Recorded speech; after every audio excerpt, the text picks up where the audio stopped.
Alright, so this video is a little bit of maybe I should have or could have, but you all know of the second DC to DC charger that I've installed here. Let me show.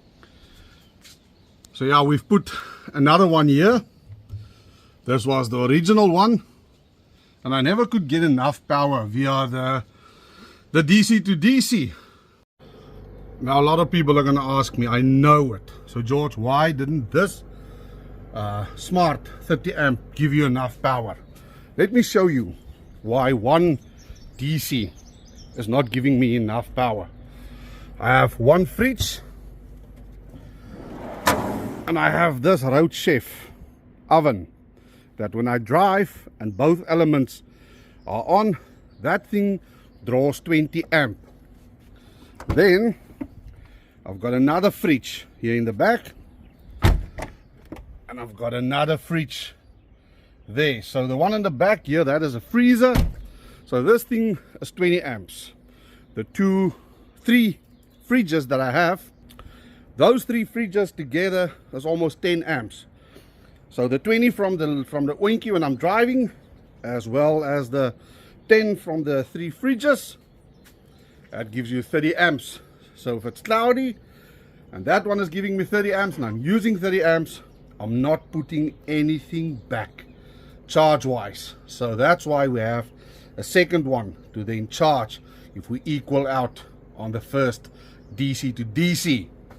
So that's why we need another DC charger. So yeah, there is the original factory alternator. I think that Johnny was just a little bit light in the pants to pull whatever, the aircon, the lights and the DC to DC. But thanks to Megaworld, Centurion. Yeah. Just look at this, Johnny. Rudi, thank you so much, my friend. Alipad, all the way from America. He got me this high power alternator. So let's put in this bad boy, this puppy, and let's see what this alternator does. Thanks, Rudi. And it is with absolute just thankfulness for Jonna and Alison Donaldson that every time I open up this Wolf toolkit to work on Ubuntu or other people's cars, that I in my heart says a prayer of thanks, because they gave this to me as a gift. Thank you, thank you, thank you. So yeah, let's pull out that puppy. Let's see. So alternator is in. I think it was like 25 or 30 minutes in and out. Luckily I know the belt, the serpentine belt, how it runs in Ubuntu.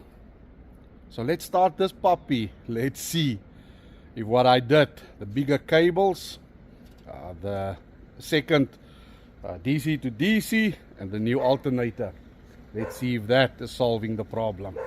Start this puppy. So lekker, there you can see now it's idling at 13.75 volts, and check at the current I'm putting in. Now remember, it is deducting the fridges that is running at this moment.